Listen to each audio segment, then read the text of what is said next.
Hello everyone, কেমন আছো সবাই? আজকে আমরা পড়ব ক্লাস 2 এর পেজ নাম্বার 84। তো এই পেজে আমরা একটা রাইম পড়ব, মানে ছড়া পড়ব।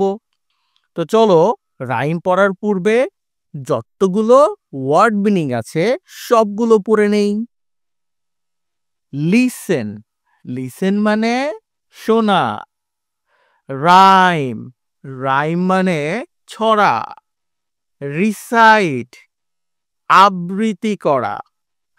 টিচার, শিক্ষক। ফ্যামিলি, পরিবার। কাম, আসা। মিট, দেখা করা। মোর মানে আরো। টুগেদার মানে একসাথে। অ্যানাদার মানে আরো একজন বা অন্যজন। লাভ মানে ভালোবাসা। হ্যাপি মানে সুখী। গ্রুপ মানে দল। রিড মানে পড়া। ফাইন্ড মানে খুঁজে বের করা। হাউ মেনি মানে কতগুলো। কোরাস, দলবদ্ধ কণ্ঠে।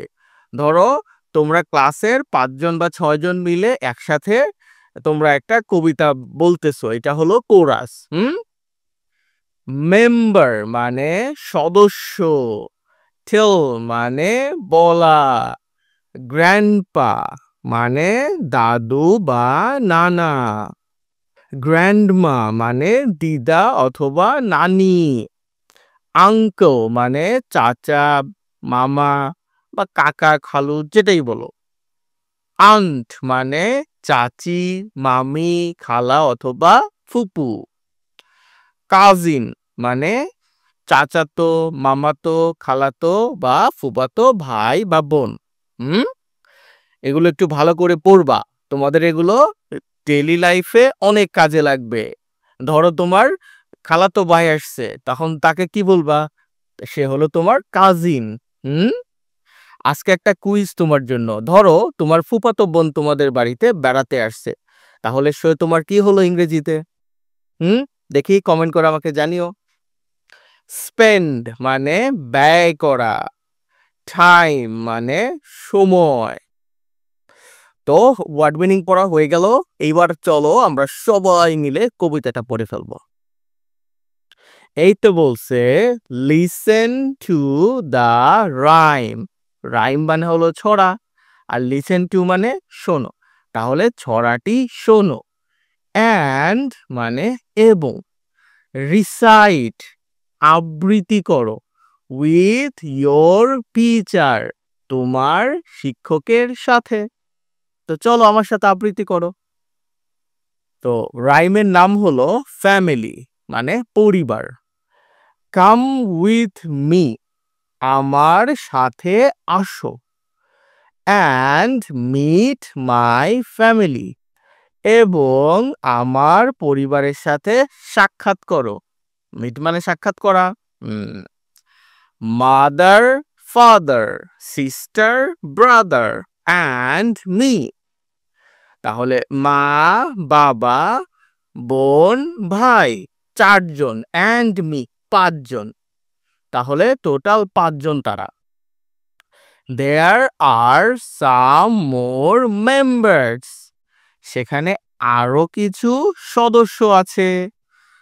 আই টেল ইউ আমি তোমাকে বলি। গ্র্যান্ডপা মানে দাদা অথবা নানা। গ্র্যান্ডমা মানে দাদি অথবা নানি। Uncle, aunt and cousins too মানে তাদের পরিবারে তাদের দাদা, দিদা, তারপরে আঙ্কেল, ঠিক আছে, আন্ট এবং কাজিনসও কিছু আছে, মানে তাদের আঙ্কেল এবং আন্টের কিছু ছেলে মেয়ে এরাও আছে। We spend time together. Spend মানে কি? ব্যয় করা। তাহলে আমরা একসাথে, টুগেদার মানে একসাথে সময় ব্যয় করি। অ্যান্ড হেল্প অন অ্যানাদার এবং একে অপরকে সাহায্য করি। on another এটা মানে একে অপরকে, ঠিক আছে? I love them আমি তাদের ভালোবাসি, and they love me এবং তারা আমাকে ভালোবাসে। We are all a happy family আমরা সবাই একটা সুখী পরিবার। তো কবিতাটা কারা কারা আমার সাথে প্র্যাকটিস করছো সুন্দর করে তাদের সকলকে ধন্যবাদ। যদি তোমরা চাও ভিডিওটা পেছন দিকে নিয়ে আবার এই রাইমটা প্র্যাকটিস করতে পারো। চলো এবার বিতে কি বলছে, গ্রুপ ওয়ার্ক। গ্রুপ ওয়ার্ক মানে দলগত কাজ, গ্রুপ মানে দল। রিড দ্য রাইম ছড়াটি পড়তে বলছে, অ্যান্ড মানে এবং, ফাইন্ড আউট মানে খুঁজে বের করো। হাউ মেনি মেম্বার্স কতজন সদস্য আছে, দেয়ার আর ইন দ্য ফ্যামিলি পরিবারে। চলো আমরা কাউন্ট করে করে দেখি। প্রথমে কি বলছে, mother, father, sister, brother and me, তার মানে কয়জন হলো, 5 জন হলো এখানে।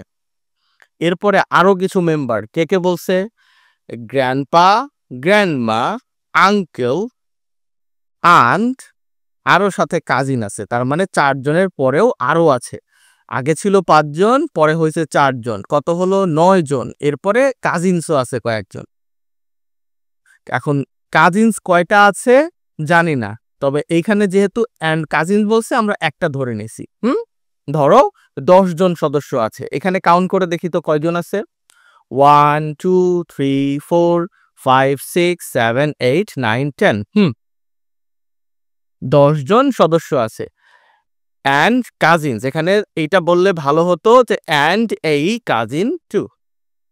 ওকে, তাহলে বোঝা যেত একজন কাজিন আছে, কিন্তু এমন ভাবে লিখছে বুঝতেই পারতেছি না একজন না 2 জন কাজিন।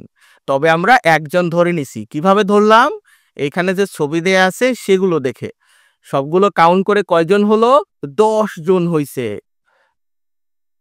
তাহলে ফ্যামিলি মেম্বারটা কয়জন, দেয়ার আর 10 family members in the family.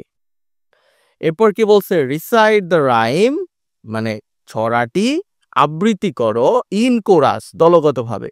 তো ওকে, দলগতভাবে ছড়া এখন আবৃত্তি করবা। তুমি বাড়িতে আছো, তুমি তোমার আম্মুর সাথে প্র্যাকটিস করে নাও, অথবা তোমার ভাই বা বোন কেউ থাকলে অবশ্যই প্র্যাকটিস করবা, এবং প্র্যাকটিস করছো কিনা সেটা কমেন্টে আমাকে জানিও।